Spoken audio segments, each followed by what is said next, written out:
all set now? We are. All right, So we're perfect. fine with it. Yeah. Good. How are you? Good. All right, so we'll call the meeting to order. Gonna have everybody introduce themselves. Judy Carl. Deborah Burrows. Scott Corey. Nick Vecto. All right, and everybody, did you guys sign in the audience sheet? All right, perfect, thank you.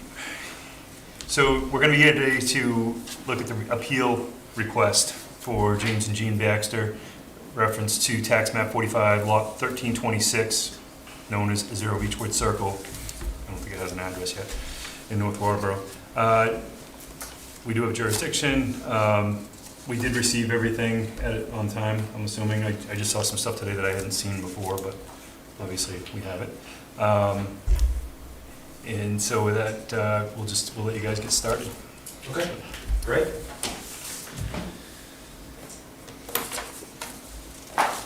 Well, good evening, everyone. I'm Joe Sabisky. I'm with Perkins Thompson up in Portland. I'm here on behalf of Jim and Jean Baxter. They applied for a variance in order to build a... Good? Good, thank you. All right, thanks. So Joe Savitsky, I'm here on behalf of the Baxters.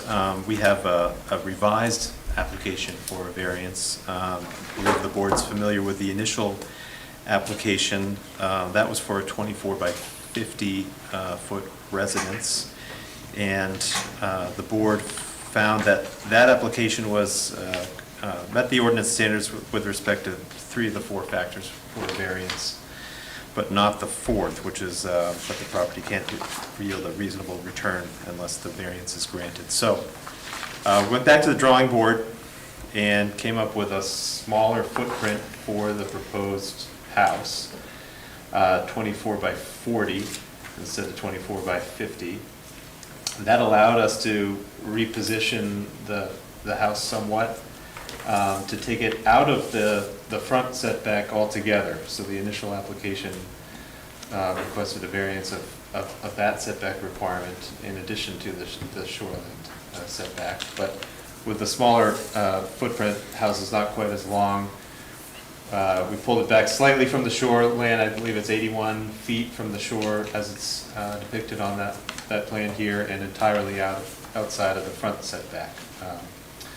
And that was as far as we could get away from the shore and out of the front setback, considering the need for the setback, the septic field, which has its own setback requirements. So that limited us even further as to where the position of the house could go. So this is, I think, is as far enough away from the resource that we could possibly get it.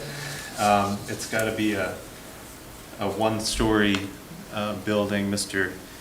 Baxter's limited in his mobility, so he's got to be living on a single-story house. So smaller footprint really isn't feasible.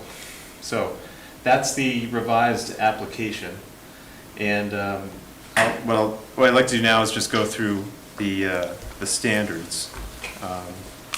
So if you'll put up with me for a little while longer, I'll try to be brief, although I am a lawyer.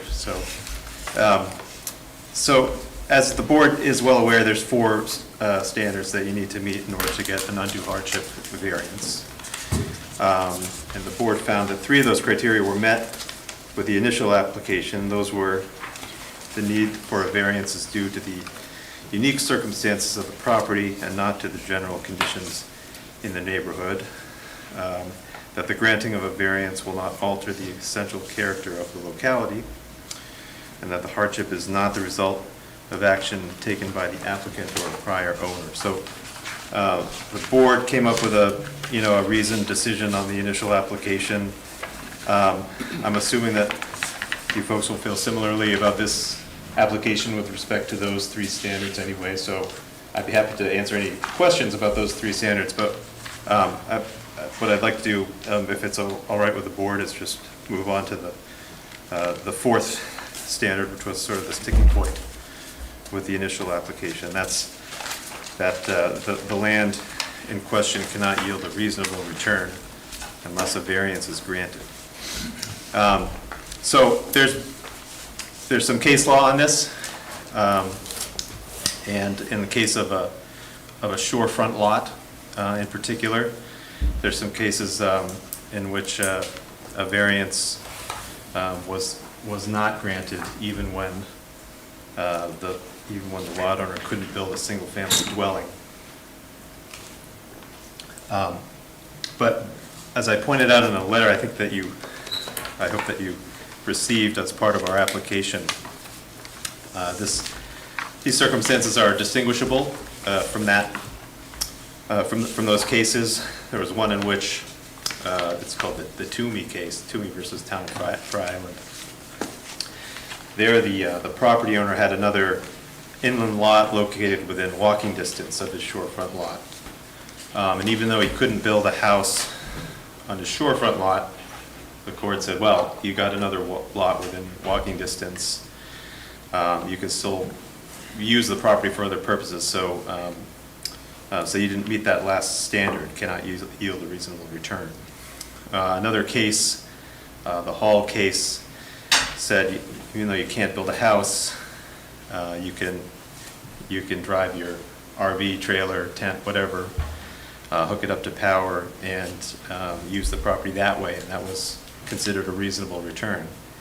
But neither of those are possible here in the Baxter's case because of a restrictive covenant that's been placed on their lot, and I believe all lots in the subdivision in which the property is located. And I quoted that in the letter, but I'll read it again here.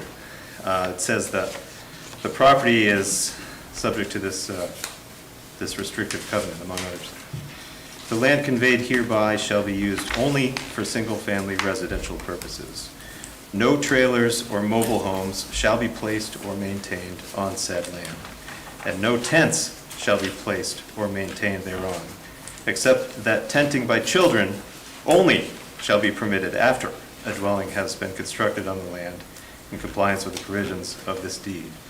No trade, business, or commercial activity of any nature shall be conducted on said land, the Baxter's property. So that's a pretty broad restrictive covenant, and also pretty unambiguous as to what it restricts the use of the property to. And there's case law on this as well, and I don't get into this in my letter, so I'd like to sort of walk you through it here. There's a few cases that examine that language, restrictive covenants that limit the use of a property to single-family residential purposes. So one of them, it's San Severino versus Greger, 2011. And this was a case up on a lake in lakefront property in northern Maine, where I happen to be going next week.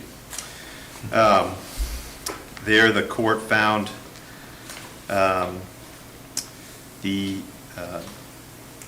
there was a property owner, there's a restrictive covenant on the land in question there, very similar to the restrictive covenant that impacts the Baxter's property. It says, the lot shall be used only for single-family residential purposes, and no commercial or business activity shall be conducted on the lot. So there, the property owners were cutting down trees and selling them, and that was pretty clearly commercial or business activity. But what they did say is that setting aside the proposed use, the language, single-family residential purposes, is pretty unambiguous, and it means exactly what it says, only for single-family residential purposes. So, another case, this is ALC Development Corp. Versus Walker. And Ben's firm, as well as mine, apparently was involved in this case. That was before our time, Ben, it was back in 2002. Examined a similar restrictive covenant, which provided no lot shall be improved or used except for single-family residential purposes. Very similar to the restrictive covenant that affects the Baxter's property. And there, all the property owner was seeking to do was build a road to access other residential properties. And the court said, no, does not comply with the restrictive covenant that says use of the property is limited to single-family residential purposes. It's pretty unambiguous. That's what the property use is limited to. So when you read those two cases together, it's pretty clear that given the restrictive covenant on the Baxter's property, what they can use their property for, and it's for single-family use. They can't even put a tent there. It says expressly that they cannot do that unless they've already built a house there. They can't drive their RV there and park it there because that's prohibited also. No trailers or mobile homes shall be placed or maintained on said land. And no commercial activity of any kind is permitted on their land. So in the board's decision on the initial application, quoted this Marchi versus Town of Scarborough case, in which there's some language in that case that says, here the record reveals that the property is strictly confined to residential use, is unbuildable unless the variance is granted and the applicant is not an abutting owner. So that wasn't a shorefront lot, but what it did say was, if you can demonstrate that the use of the property is limited to only single-family residential use, then you can't get a reasonable return unless a variance is granted allowing you to build a single-family dwelling on that property. So in light of this authority, I'm hoping that the board will give some thought to the revised application that the Baxters have submitted,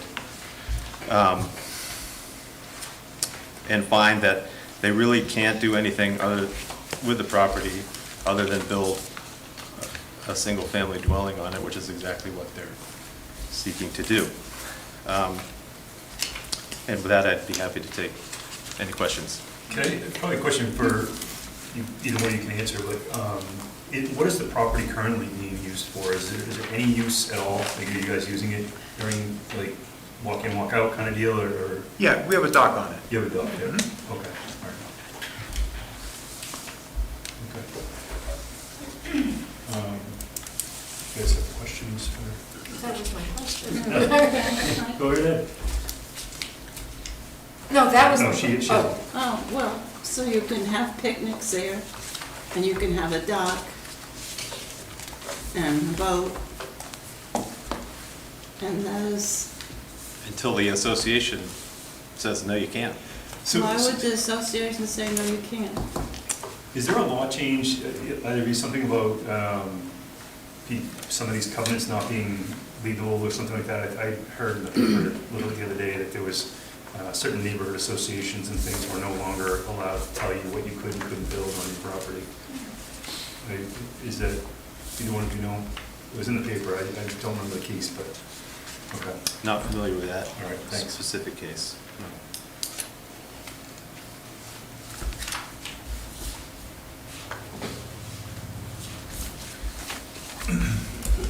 I think to address your question,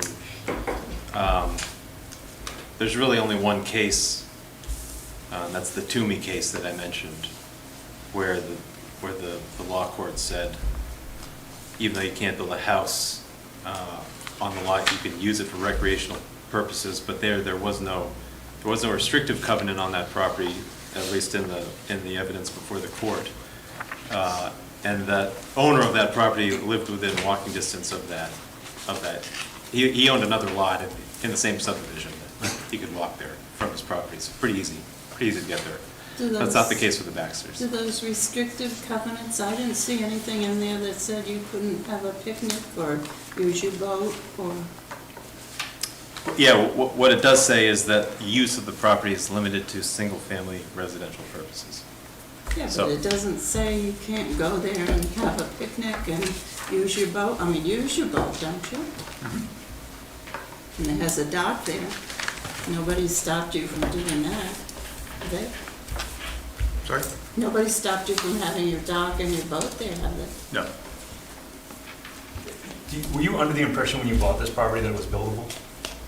We were under the impression that it was the term was, again, I can't remember exactly what the Realtor said for the term, but basically, it's not a grandfathered in-lot, but it's part of the subdivision original, so it is a buildable lot, but you have to seek a variance because of the Shoreline Zoning Act that changed it. So it's a grandfathered non-conforming. Non-conforming lot. Okay, yeah, Which, Yeah. yeah, So it's a non-conforming lot of record. It was established in the subdivision in 1971 or 73 or something like that.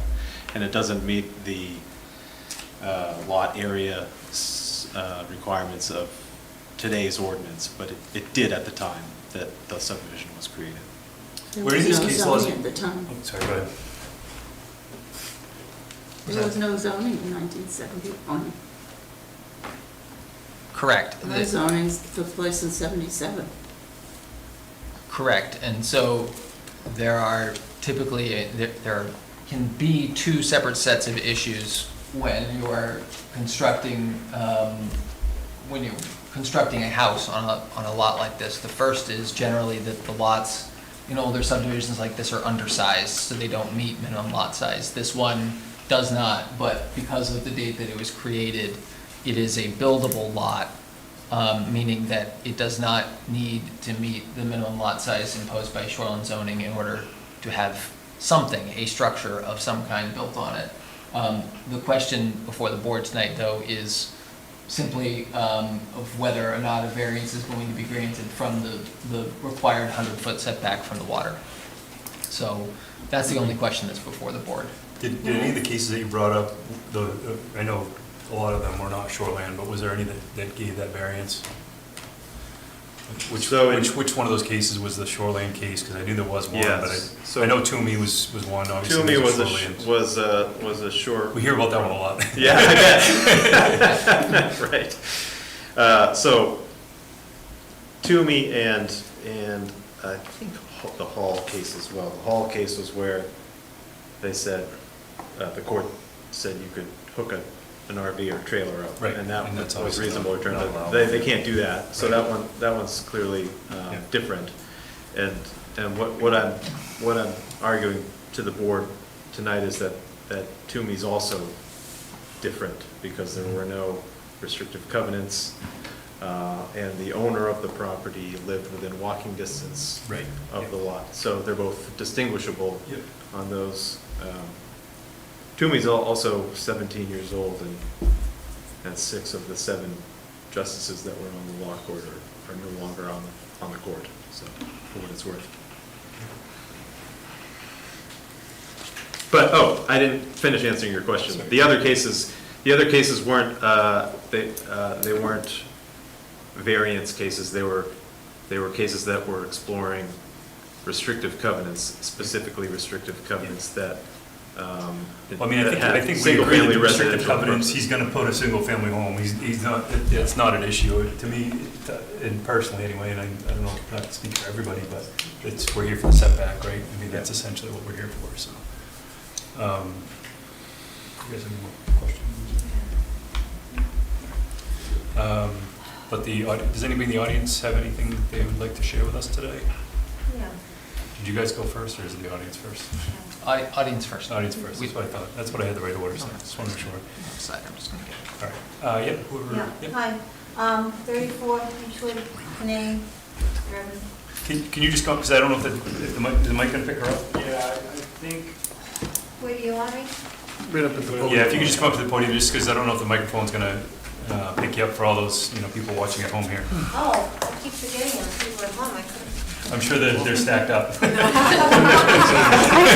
Yeah, hi, my name is Joanne Canane, C-A-N-A-N-E, lot 1323, 24, 25, we abut the 26.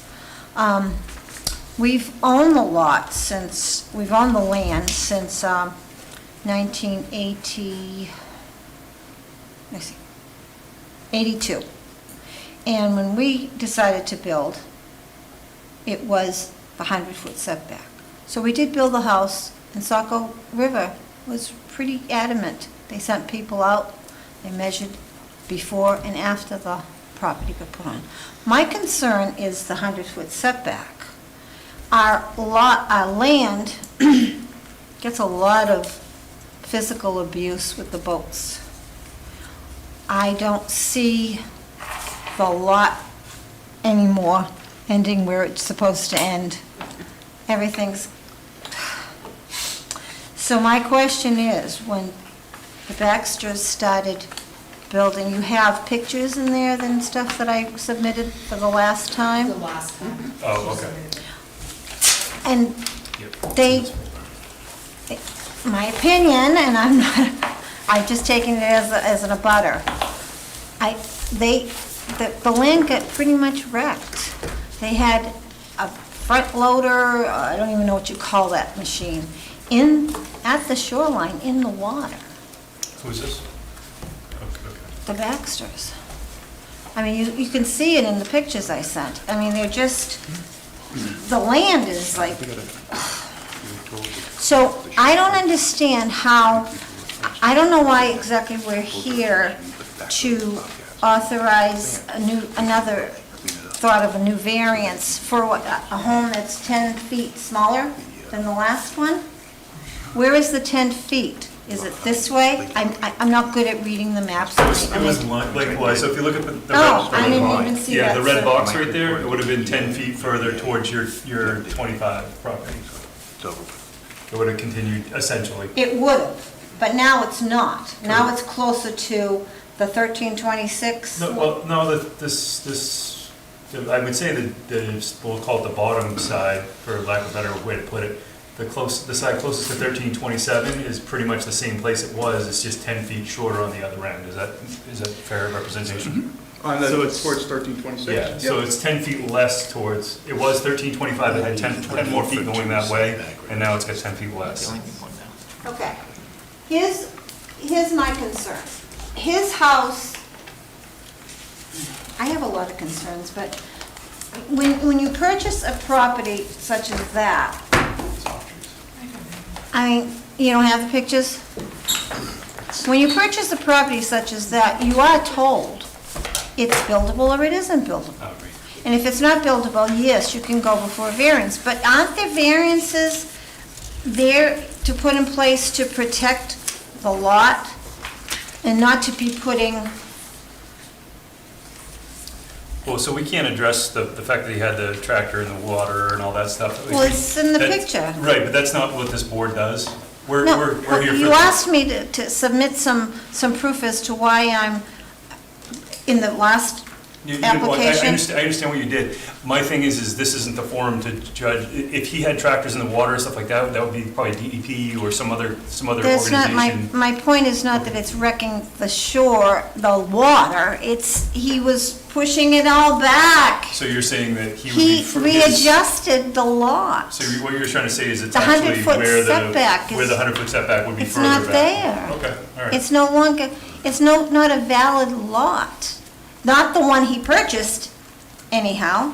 That lot was offered to me and other people as the abutters. And my husband and I at the time, my husband's now deceased, but my husband and I at the time said, is it buildable? No. We don't need another, sorry to say this for the town, but I don't need another lot just to pay taxes. I've already purchased 3. So I don't know. I'm just amazed that land got pushed back and we're not addressing it. Isn't that the So reason? When do you believe it was pushed back then? Well, purchasing, look at my notes, my pictures. I tell you it in my notes too. I mean, the pictures You are have a copy of dated. those somewhere. This is a different appeal. Yeah. Yeah. This That was is, the previous appeal. this is a previous appeal. Right. That's the one that has been stayed, the appeal that she's referring to. Correct. In the documents. It's already- This is an entirely different. Correct. Why we're here tonight is to approve the variance for a smaller home, correct? A smaller, Well, set. The- No, we're still here Buildable? we're still here to see the setback. If it's, he has offered a smaller home, yes, but we're here to decide Then whether how- or not to grant him a setback. Then how variance. are you, if we have a 100-foot setback in place, that ruling is there, how are we allowing this to be addressed? That's what we're here to figure out. I think where the confusion is coming from, ma'am, is that we're here to determine whether or not they are received an undue hardship by purchasing this property and the setback preventing them to put a single-family dwelling in. Probably at the time, it might have been, but they That's- altered the shoreline. That's what we're here to determine. We don't have, we do have some DAP proof of DEP documentation of their site visit at that time, but that's a totally separate matter that we'll take up with Okay. the Baxters That's yours. moving That's not our, forward. that's not our That jurisdiction. doesn't That's have, nor is that doesn't what's- have anything to do with the appeal or why we're here Yeah, today. we can't address that tonight. Address That's- that. But Mike- So as an abutter, why am I here? You're here to give your opinion on whether you think we should grant the variance. Based As- on, As it stands right now, should we allow them to build at 81 feet? As you said, the corridor, you got an email or a letter when you went, and you had people come and check. They have the same letter from the Saco River corridor allowing them to build at 80 and a half feet. so are you telling me just by decreasing that home 10 feet, there's a possibility that could fall into an approval? That's what we're here to decide. That's what I'm asking though. How But do that's what we're here to decide. We Okay. haven't decided. So yet. what would cause me, I don't know. I'm not a lawyer and I don't really know what else, I mean, that's my concern, is the fact that the shoreline got, The road. Okay, and my husband is gonna talk. okay, next, sure. if Let's see that's what he has. okay. I'll let you collect your thoughts and he can come on I up. appreciate it. Sure.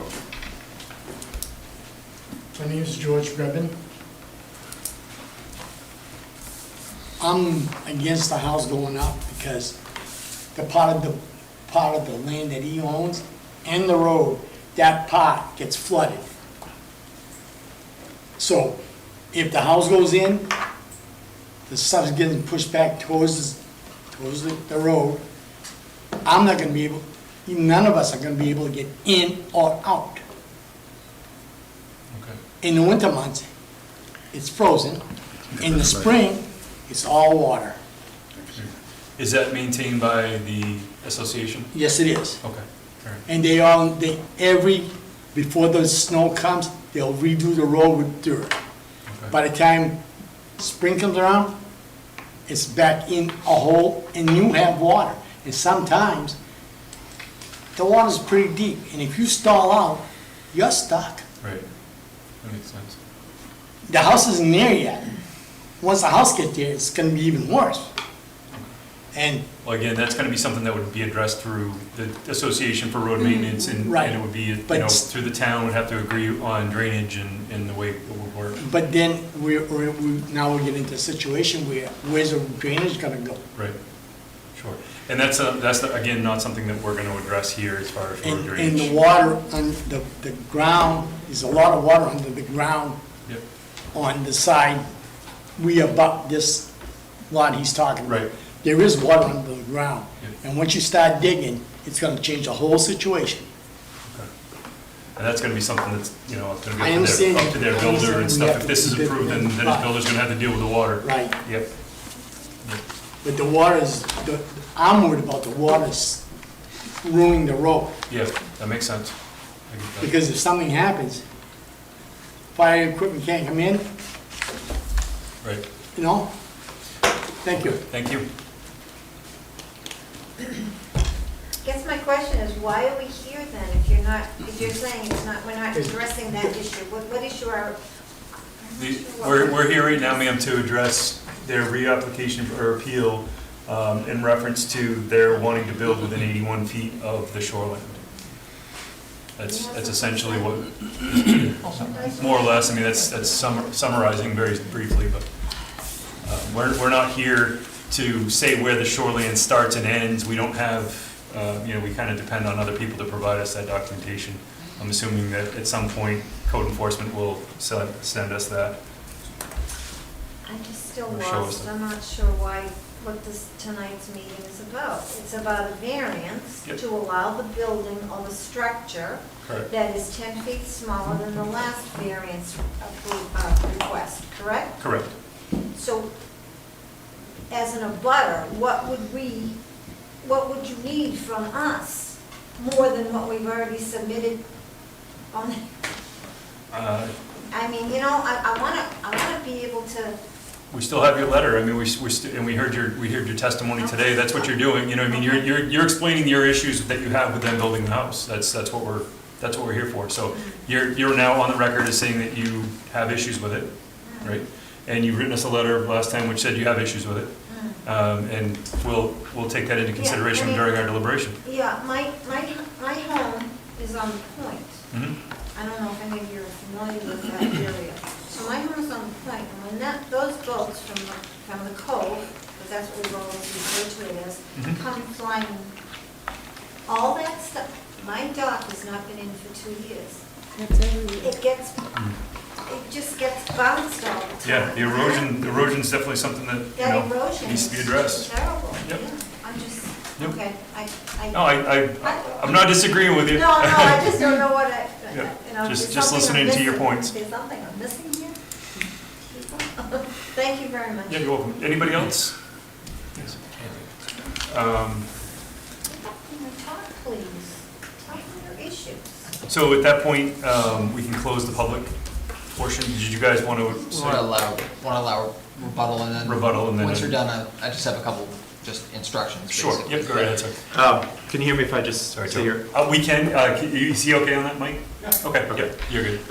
Just briefly, you know, I understand the concerns about activity on the shoreline, but what you have as part of the application is an engineered plan showing the shoreline and the distance that the proposed house would be from the shoreline. Mr. Baxter, maybe you can comment, but whatever happened on the shoreline didn't affect, is that true?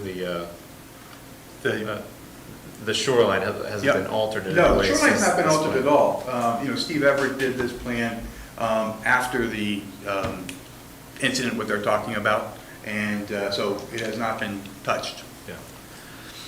And with regard, the reason why we're back here is that, you know, the board the first time around, I think maybe the Baxters weren't expecting that they needed to submit as much evidence as they did. So what the board found, you know, it's our burden to demonstrate that, it's our burden to meet the standards of the ordinance. And it wasn't that the board said you couldn't meet it, is that you know, the board thought there just wasn't enough evidence in the record. So that, we believe we've done that this time around with the evidence of the restrictive covenants and what that entails, and distinguishing the other cases, and also with a smaller house it's not just 10 feet shorter. The shorter building allowed us to sort of rotate it, take it out of the front setback altogether, so. Right, it moved, yeah, it definitely moved a little bit because it was in the 25-foot Yeah. setback before. Yeah. Yep. So So just That's to be all. clear, this is, well, I'm not gonna ask. Yes, sir? it will also affect the wildlife situation, because there is wildlife that goes through his property that kind of beds there at night, birds, deers, stuff like that. Yep. Yeah. And it crosses all over that Yeah. section. And that's true of any open lot that ends up getting built on, so Yeah. I don't find that unique to this property, but Yeah. I get your point. And some of the trees that were taken down is kind of opening up the whole situation. Sure. But there are other permits that they'll need to get if they move forward with And that's- construction. and that's why They I address understand- those. I understand will that. be- Yeah, I know. There's gonna be a lot, there'll be a lot of other things, hoops to go through Yeah. after this one. Okay. Is there anybody else, public comments? We're gonna close that now. If you don't hear anything else, I think we're good. We'll go to you. So just a couple of points for the board. I'm Ben McCall. You all know me, but just for the record, I'm the town attorney from Jensen Baird, and also in Portland, right across the street from Joe's office. Convenient. Very Is there a convenient, coffee very there? convenient, although, we all drove the same distance to get here, but, Through the same traffic. I mean, just to clarify for the record, this is not an administrative appeal, so the town doesn't have, I'm here in capacity as advising the board, mostly on procedure and the law, so the town doesn't have a position on whether or not the variance should be granted. This is a situation that happens quite often, especially in, with older subdivisions, is like we experienced before.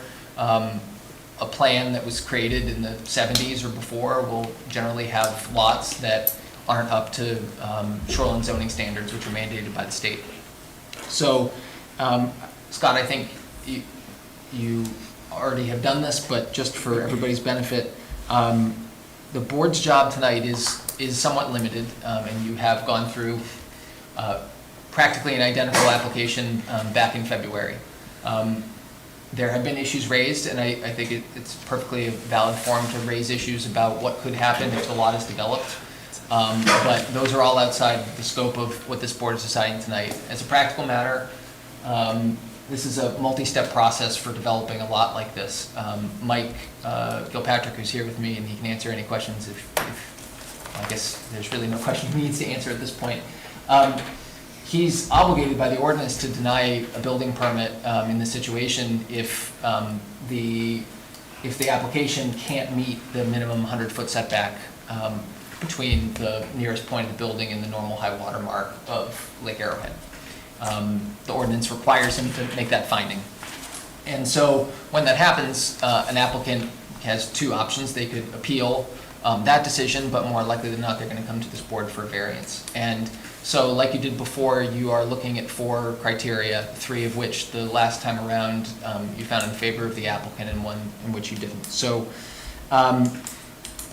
if a variance is granted, that would permit the building, generally in the, it would permit a building to be built with a setback to the water of now 81.5 feet, plus or minus. But that, as Attorney Savitsky just mentioned, would still have to go through a building permit process. There potentially could be other permits that are needed from state entities. And so if this board grants a variance tonight, that has nothing to do with other standards that would apply to the construction of that structure. And there are robust protections in place for trees, for wildlife, for other things in those areas that would be reviewed as well. I agree with Attorney Savitsky on the case law. There is one case, and this is really just to make sure that the board has all of the information in front of you. The Hall case that Joe mentioned before is definitely relevant, but there's 2 contrasting cases about this type of variance situation. The first is the Toomey case, which you've heard a million times before. Those facts are exactly as they were put, a situation where an individual owned 2 lots within a subdivision. One was on the water, one was across the street or shortly around there. A variance was denied in that situation, and the board's decision was upheld, and the court found that it was a reasonable return on that property to simply have a lot open for recreational purposes because they already had a house in that subdivision.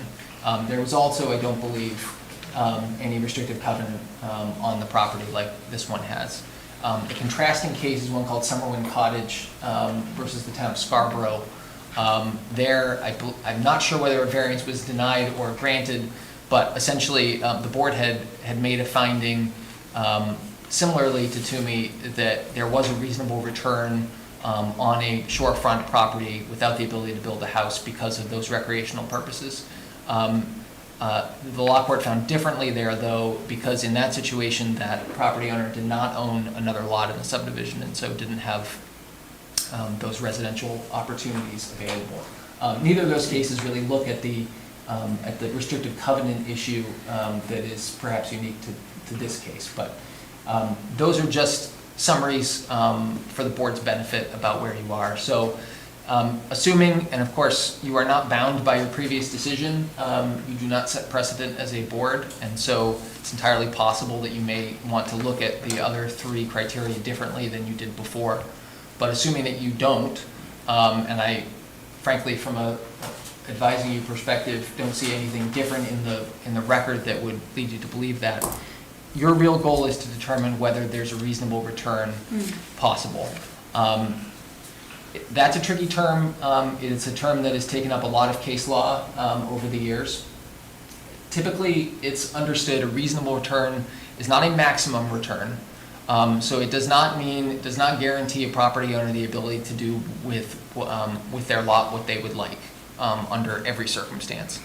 But I do think that the presence of the restrictive covenant, which was not in the record last time, but now certainly is, I think that does play into the board's analysis, and the board should take that into consideration about the universe of possible uses, and whether you feel as a board that the uses that are permitted by law, not necessarily what they're getting away with now, but what these restrictive covenants would allow them to do and not allow them to do, whether that universe of uses that remains, if you do not grant a variance, would still permit a reasonable return on that investment. So that is not assuming that they do not need to prove that the lot is worthless to you, but you need to go through and reason one way or the other to determine whether there is that reasonable return. I think in terms of procedure, we've been through this song and dance before. Thing to keep in mind, I know that you have a sort of a checklist in front of you as part of your record. That's perfectly fine for tonight. I do suggest that you put together a more complete set of factual findings. As part of this, just keep in mind, although this won't be a problem on my end, state law does require you to adopt those findings within 7 days of a vote. And so if you do vote tonight to either grant or deny the variance, you just need to be prepared to come here in the next week in order to consider findings. Won't be very difficult on my end because, like last time, 95% of them are written already. So, so that's fine. I'm happy to answer any other questions on legal procedure or the law about that, but otherwise, you're at the point where you as a board can go through and deliberate as you will.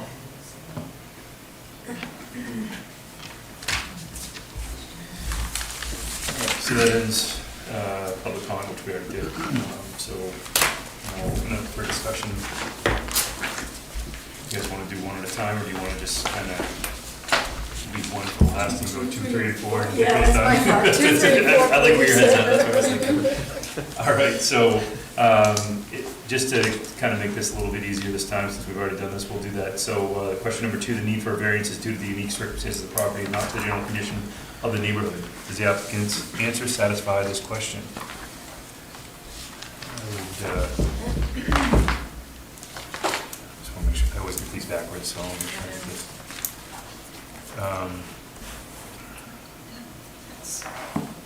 I would say, yeah, it's motion to agree. You want to take a motion?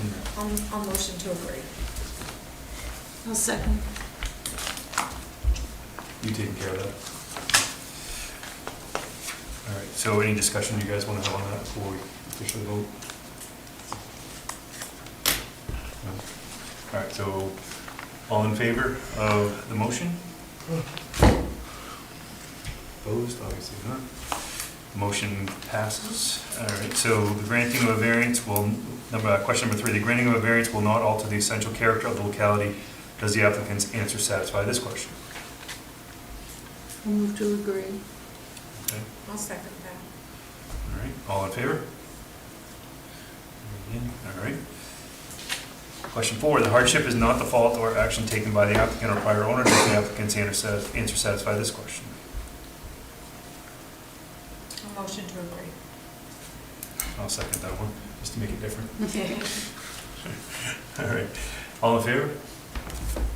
All right, that one passes as well. So that brings us back to the question that we are really here for.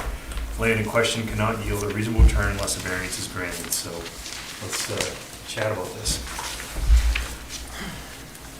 This is hard. Can you give us a little bit more on the reasonable return definition? Like, I know we've done this before, but just for the benefit of everybody, just so we know it's fresh in our brain. So Again, a reasonable return, I can read right from where I said before, in your previous findings, it sort of lays out the law pretty well. So, under the law, the failure to yield a reasonable return means the practical loss of all beneficial use of the land. And what that means is, it's not the entire universe of beneficial uses, it's truly the uses of that property that are allowed by local ordinance and restrictive covenants. And so, what you've heard from the applicant, just to summarize, hopefully without analyzing too much, is that they want to build a single-family home. You're free to disagree with this or not, but they've provided a copy of their deed, which includes restrictive covenants from the Lake Arrowhead Association, which restricts the use of the property to single-family uses. It also expressly says that they can't put RVs or tents unless it's a kid's tent that is accessory to, it's interesting. After the residence is built. Interesting, so, so that contrasts necessarily with how you were looking at this last time, because I know a lot of time was spent on the possibility that they could in fact use the property in those ways. The law court has also said that they are not required to provide economic proof that no reasonable return is possible. And so they're not required to get an appraisal that says, if you can't build a house here, what the value will be. It's a little more flexible of a test. But it is their burden, as Attorney Visky said, that there is no other productive non-residential use of the property in the circumstance because of what they're asking to be. So the word productive, Yeah, okay. the word productive does a lot of work there, and unfortunately that hasn't been very well defined by the law court. I think what I would suggest to the board keep in mind, a couple of things. This goes more towards a different element of the variance that you've already decided in the applicant's favor, but it is not the case that you can hold it against the applicant necessarily that they bought a lot. Even at the time that they bought it, they knew that they would need a variance in order to put a house there. That's not a self-created hardship, that's what that typically goes to, but what you're really looking at is this was a lot that was bought in a residential neighborhood with the expectation that even though it was a non-conforming lot of record and could be built on, that they knew that they needed a variance for that. And so there hasn't been any economic, we paid X number of thousands of dollars for this lot in the record, but they don't necessarily need to provide that for you. What you're really looking at, I think, you need to focus in on what the expectations are of a person who buys a lot in the circumstance. What other uses could they potentially put this to, and would that be a reasonable return? Would that be something where the value of using the property for that purpose would be considered effectively reasonable in light of how much was paid for it and the expectations of when it was purchased? And so, would it be reasonable if to purchase a lot in a residential subdivision with that configuration and close to the property, if you knew in light of the restrictive covenants on there that you could not build a home? Because in effect, without a variance, it is definitely the case that they cannot construct a single-family home there. And so that is what a productive use is generally meant to be in the context of this. You have all the facts in front of you. It's up to you as a board to put those facts to the law, but there's definitely more information in the record as to that point than there was before. I don't have the same concern from a procedural standpoint that I did last time, and that was reflected in your findings. Does that answer your question? Yeah, no, thank you. I think, Okay. Judy, did you have any? Well, I'm really having a hard time with this because I feel you can put a dock there and you can have a boat. And people pay big bucks for docks. Well, that's what I was, I agree with you. I Other don't disagree bodies with of that. water. Yeah, I You can mean, go there and It's swim, only- I believe, can't you? Is that- Only a few Nobody months out stops of the you year. from swimming. right. No, You could go there and have a picnic, Yeah, sure. Yeah. I mean, there's no, Bring your lunch nothing's and- clear, but, yeah. you know. But on the other hand, I find it very difficult to think of having a picnic without any bathroom facilities. Being an old lady and having young It's a children, great point. I find this, Can't put an outhouse up, right? you know, no running no, no. running water, Not and an LEC. so No I'm porta having a potty. hard time. No, it's a good, Well, you're not gonna have picnics in the wintertime. Well, no, but nobody's And gonna it's use it only- in the winter. You can go Right, so that You could go ice makes it fishing. almost worthless in my eyes. yeah, because the house, you can use all all your. year round. I mean, You can use it, you could go ice fishing. I mean, Yeah. what else would you do in the it's winter? like probably, but it's up to a few days a You can year. skate, you can snow, lot. cross-country ski. Well, I could do all those things, and I don't own a shorefront property. Yeah, well, you don't have to go on the lake to do it. Well, I think even Lake Arrowhead is a I public think we access, don't they? approve it. I think I'm having a harder time this time with the, still with the setback. So- Personally, because I feel like if we gave 10 feet on the other side, it would have gotten the house, majority of the house would have been out of that 100-foot. Right now, the entire house, almost the entire house is still within 100 feet, even though we do have a letter saying that they approved it from. I have another question. You mentioned before something about the parking needing a variance also, and does that enter into this? I mean, No. you're not gonna make them come back and, We're only looking at the 81 feet, Well, right, shoreline right now, right, and the hardship variance.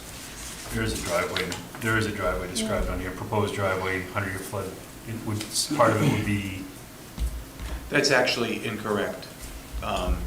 Speaking with Mike, the proposed driveway or parking Appears to be. would be over the septic field. And he says that with a certain type of foam, I can't remember what you called it, Mike. H20 concrete chambers. yeah, They can park on them. You can park on, yeah. Right, which would eliminate, we'd be past the 100-foot mark, and we wouldn't need the driveway on the other side. So the driveway now would be over the septic, where the picture of the septic is? Correct, yeah. Okay. Yeah, I mean, ultimately, I know we're looking at the return, but we're also looking at, you know, a pretty decent size, you know, it's a 20-foot variance when, Excuse me, did you say the driveway would be over the septic? yeah, that's what they said. Mike's saying what type of septic it is. Sauk River I don't- approved it, right? Right. They said, aren't they pretty strict? Yeah. That's what I'm saying, like, I don't know, I mean, I was surprised to see the letter. So, just for my own knowledge, it says permit 15-573, that kind of implies that it was done in 2015, but it says it was approved in March of '23. Does anybody know, did you apply in 2000? March of '23. Right, but it just, no Their one, numbering is fluky. okay, just Yeah. weird, it just seemed like the permit was actually like, issued a 15 number, and I'm like, okay, so it took them 8 years to approve this? Like, okay. And then when we redid the size of the house, Yep. we went back to Saco, and they reapproved it Okay, because we didn't go any closer to the shoreline, okay. okay? Because this says 80 and a half, and you're at 81, you said 81 and a half, did you mean 81? I think it's, So the original letter was, from Saco River Corridor Commission would have allowed them to build effectively closer because Right. it would be an 80.5-foot setback from the water. I think the new design would allow them to be built slightly further away from the water. So in effect, the amount of the setback that they would need, the deduction in the 100-foot setback would be less. Slightly, but still less. The Sauk River doesn't have a problem with it. I don't have a problem with it. Right. I didn't get anything from Saco River on this last thing. Their original approval? The letter, what I did? Yep. I only got. Did we get a new one since this March of '23 or no? Yeah, that's all I Or is- got. That's You probably have to call Sauk We have one River. dated April 2023, is there? There's the email in the original from May 29, 2024. That's the original. It's in your, somewhere in They were amongst. The new packet? Yep, says I have reached out to Haley at SRCC yesterday, forwarded her the new plot plan. She gave it to the director who has approved the revised plan. No need to submit a new application with them. Please see email below for your file. Yeah, I don't have that Which email. is- I don't see that email, so it's okay. It's a single page. I believe you. There, actually, it's 3 pages in length. It's got my name at the very top of it from Mr. Baxter.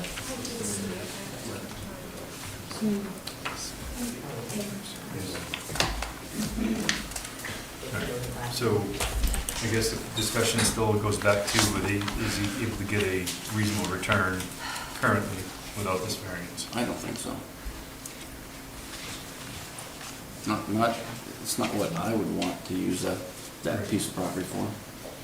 Right. Just to go there when I can, maybe. Okay. No, I'd want to put a house on it too. Did you, anybody else? Yeah, but that's not what we're looking at. We have to keep this very I don't think general. it's as worth far it right as- now, is this. I think it is. What reasonable return means. It doesn't necessarily mean you have to have a house. It means you. But Arrowhead says you can't do pretty much anything with it. Right. You can walk to the water. So the other thing is, you know, you talk about return, and I know we don't have to adjust, we don't have to talk about how much he paid for it, but we also don't know, you know, if he only paid $6 grand for the property, is he getting a reasonable return by putting a boat down there? You know what I mean? Like versus if he paid $600,000 for this property, is he getting a rate of return? You know, I have a hard time not knowing the expectation from that side too. You can certainly ask the applicant to provide that You information. still can? Absolutely. Okay. If You you're might, gonna, I'm sure we could look it up in town records if we needed to, but. the only thing I'd say is that if you're gonna reopen the public hearing, which I think you need to do in order to allow that information to come in, just provide opportunities for anybody else in the public to rebut that or anything like that. But that's certainly appropriate if you need to. The applicant is here, so feel free to ask whatever questions you feel you need. Yeah, to change get your out. opinion or anything? Okay, all right, would that help you? No, Should we I move mean, on? I don't think so. Okay. Because I don't, Do you yeah. do you need to hear that? No, I don't need to hear that. Okay. All right. It sounds like we're not gonna be a unanimous crew here, so just wanna make sure that we do this the way that you guys want. So, does anybody wanna make a motion in reference to question 1, as far as the land in question not yield a reasonable return unless the variance is granted? I make a motion, we agree. Give me a second. Judy?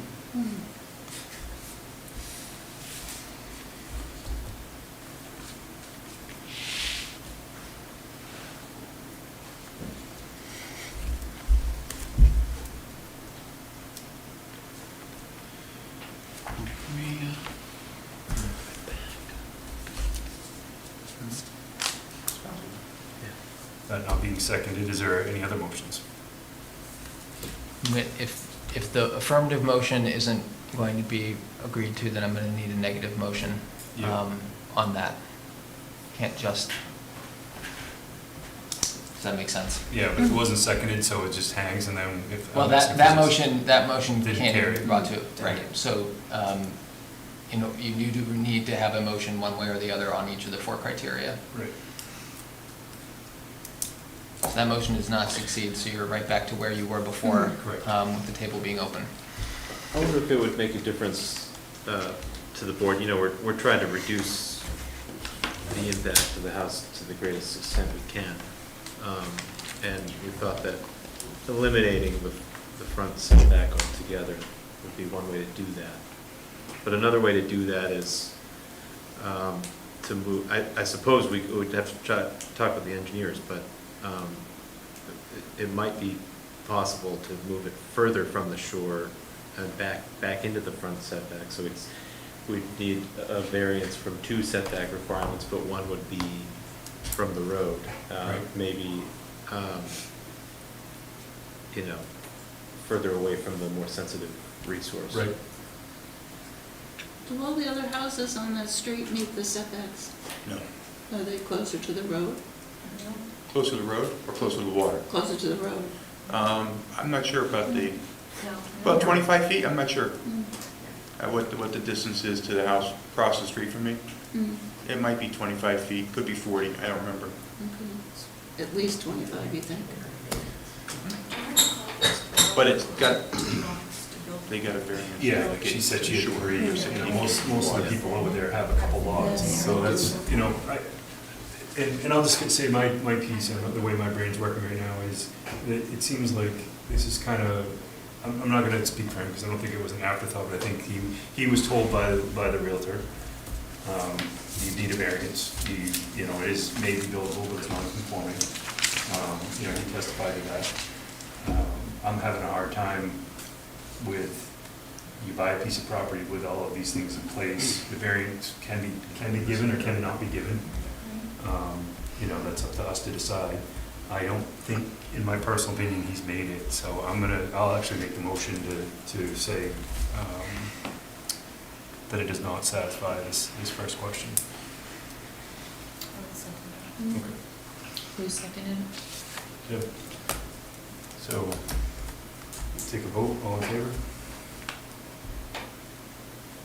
Against? Motion carries 3-1.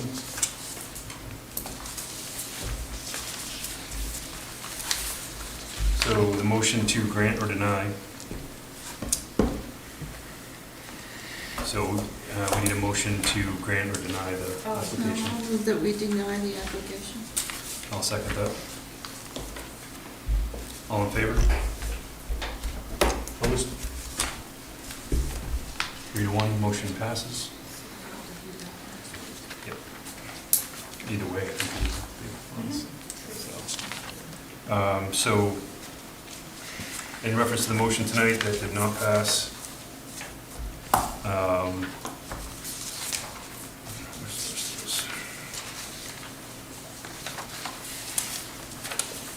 so tonight it was denied, so if you're unhappy with that decision, you can request reconsideration by the board within 10 days of the date of this decision, and or 45 days from the date of the decision pursuant to 30 MRSA's 2691, 4353, and Maine Rules of Civil Procedure 80. And can I get a motion to adjourn? Second. All in favor? And this motion is adjourned, the meeting is adjourned.